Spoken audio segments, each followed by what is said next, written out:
All right, yes, my name is Ryan Engley, and the title of my project is Means and Extremes, Aristotle, Identity, and Queer Friendships in Shakespeare.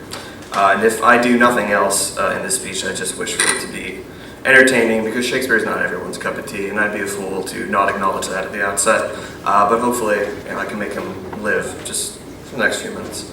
I've explored during this project a new approach on what might be generally called Shakespearean friendship. As I mentioned during my Midsummer Progress Report, Shakespeare is one of the most critiqued dramatists. Good literature can take as many interpretations as people are willing to throw at it, and good scholarship can always say something new, different, and make itself necessary. So that is what I have tried to do. My paper pushes formalism, queer theory, and Shakespearean studies in a new direction, broadening our appreciation for Shakespeare's distinctive treatment of friendship and identity. So scholarship has long identified and commented on friendships in Shakespeare's work that recall Aristotelian models, and more recent criticism has further identified queer undertones in his plays. Curiously, to me at least, apparently nobody else ever, the Aristotelian friendship model has not been pressed sufficiently to encompass the complexities of queer relationships in Shakespeare's plays. I've treated three plays indicative of three distinct periods in Shakespeare's career, early, middle, and late works. Within them, the important friendship pairs of Valentine and Proteus from Two Gentlemen of Verona, Antonio and Bassanio, The Merchant of Venice, and Iago and Othello from Othello. They are in different genres, and the central friendships found therein differ accordingly. These friendships become more complicated as Shakespeare's dramatic skills grow. Shakespeare shows us a happy ending with Verona. Well, he doesn't totally earn it, in my opinion. A partially happy but emotionally complex ending with Merchant of Venice, and a fully blown tragic ending with Othello that satisfies no one. From these plays, we can see that the classic Aristotelian analogs and the queer theory approach yield a clearer and stronger understanding of Shakespeare's unique notion of friendship than either can offer individually. So my initial interest in this topic was sparked from a much simpler paper dealing exclusively with Aristotelian friendship in Hamlet and King Lear. I approached Dr. Crowley with the idea of expanding this smaller, less ambitious essay into an ATP grant application, which I am very thankful that all of you have given me. We began work on 6 representative plays that dealt with male friendship, or male disguised friendship as I call it, with queer undertones. I first intended to apply the Aristotelian friendship model to encompass the ostensibly gay characters in Shakespeare. Slowly but drastically, my project shifted from that initial proposition. In researching this project, I've conducted a thorough scan of available scholarship from the BSU Library, Interlibrary Loan System, and the Boston Public Library. I took personal notes on the primary text and sat down to write individual essays for each play, constructing my larger whole piece by piece. For the first few weeks of the Adrian Tinsley program, I thought I had a firm grasp on the topic, and I thought I knew exactly what I was going to do. Which brings me to a joke I've lifted from a movie I've seen recently. How do you make God laugh? You make a plan. My initial notes on each text yielded little more than a list of things that were Aristotelian and things that were queer, but nothing that connected the two in a meaningful way. Dr. Crowley and I knew this topic could work, but he wouldn't tell me how to make it work. Bastard. Every step of the way, he could see me headed toward a logical stumbling block, only he wouldn't tell me about it until I reached it, which honestly I'm very thankful for. He let me trip, but would never let me fall. I learned a great deal during these past 10 weeks, and something I cannot possibly express my gratitude for. While reviewing a recent draft of my final paper, Dr. Crowley made the comment that I'm learning absolutely vital things right now, things that I am yet to totally understand that will assist me in life beyond Bridgewater State University. One of the biggest issues I've had to deal with in this project is overcoming a gap that exists in queer scholarship. Critics often like to cherry pick what they like from Aristotle or what they don't like in an effort to bolster an opinion or approach that unsatisfactorily considers the great philosopher's work. In the Nicomachean Ethics, Aristotle only speaks of perfect friendship as a male possibility. My project deals with expanding perfect friendship.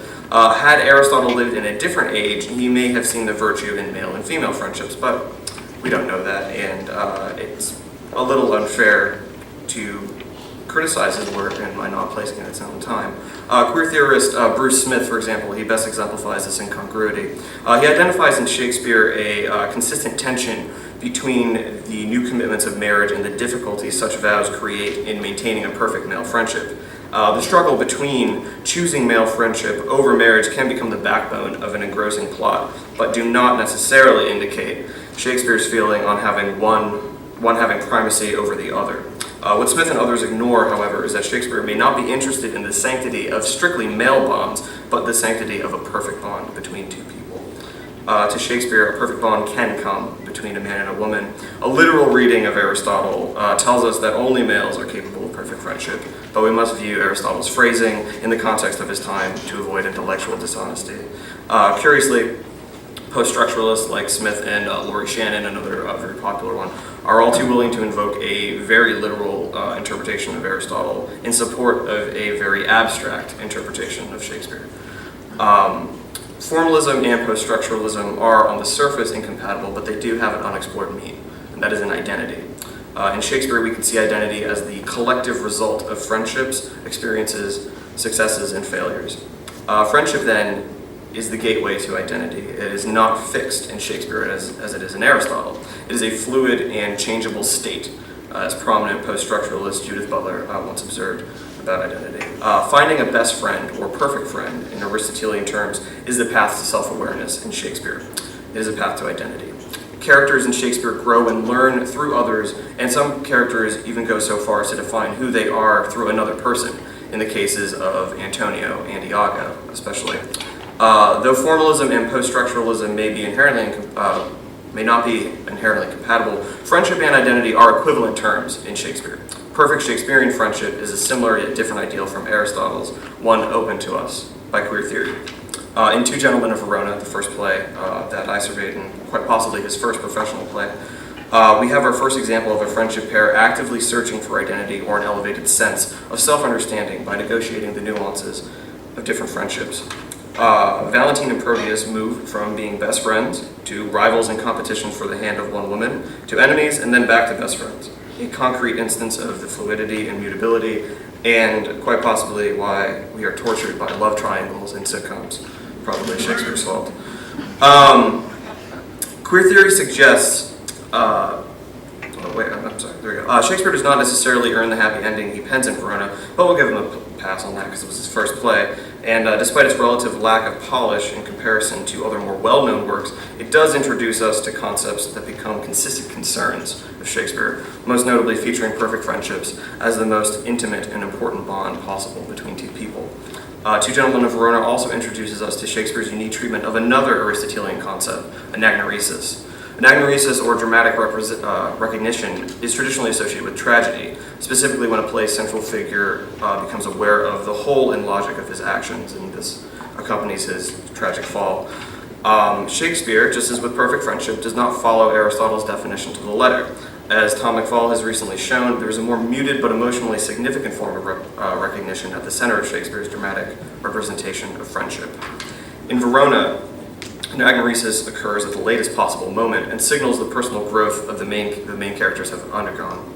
In the 3 years between Verona and Merchant, Shakespeare has doubtlessly learned the effect of displaying dramatic recognition in medias res, or in the middle. Anagnoresis happens in The Merchant of Venice before the play even starts. You never even see this. Merchant begins with the unsettling line, "In sooth, I know not why I am so sad," uttered by Antonio, the play's title character. The source of Antonio's unhappiness is never explicitly identified in the text. Recent scholarship generally agrees, however, that sometime before the play begins, Antonio realized how much his friendship with Bassanio meant to him. Antonio is sad because he knows Bassanio will soon be leaving Venice for the chance to marry the beautiful Portia at Belmont. In a very real way, this means Bassanio will be leaving Antonio forever. Even in the wake of a trial that could spell his ultimate demise, all Antonio desires is a show of love from his best friend. Such is the depth of their special bond. Antonio's love for Bassanio is well represented in the text, so it is interpreting his love that complicates matters. The difference is between philia, true friendship, and eros, which is erotic attachment. Bruce Smith, who I mentioned earlier, writes in Homosexual Desire in Shakespeare's England, "Philia is rational. It respects the integrity of the other person. Eros is a sort of excess of feeling. It seeks to overwhelm the other person and possess him. The way Antonio expresses his love for Bassanio skews far more toward philia than to Eros.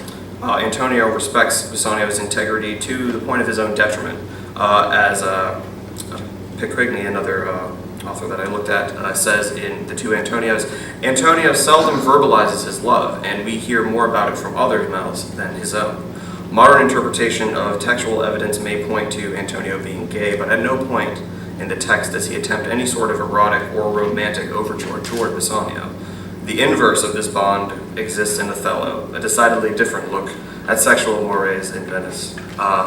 Like Venice, an intimate male friendship is the central focus, albeit one with very tragic consequences. While in Merchant, Shakespeare shows us a complicated friendship in the philia mold, Othello gives us a friendship firmly steeped in eros, or sexual desire. More modern scholarship has identified Iago, the play's central figure, though he is not the play's title character, as a closet homosexual. Supporting that notion, recent psychological criticism of Iago frames his actions as the result of repressed homosexual urges. There are many different interpretations of Iago, but everyone can pretty much agree that he's probably the worst friend in all of Shakespeare. Iago is a traitor not just to Othello, but to the institution of friendship itself. He uses the privileged position of best friend to destroy the man he claims to love. Contradictorily, Iago wishes nothing more than to be Othello's right-hand man, yet remains the architect of his tragic fall. If our discussion on identity and friendship has proven anything, it is that characters in Shakespeare rely on perfect unions to complete them, to guide them, to act as their anchor. Iago briefly has Othello as his best friend, but their friendship is founded on lies and deceit. He does not understand friendship, and therefore does not understand himself. In combining Aristotelian friendship with queer theory, with the queer theory approach to Shakespeare, we find that throughout Shakespeare's plays, his entire career, he consistently places friendship at the center of his works.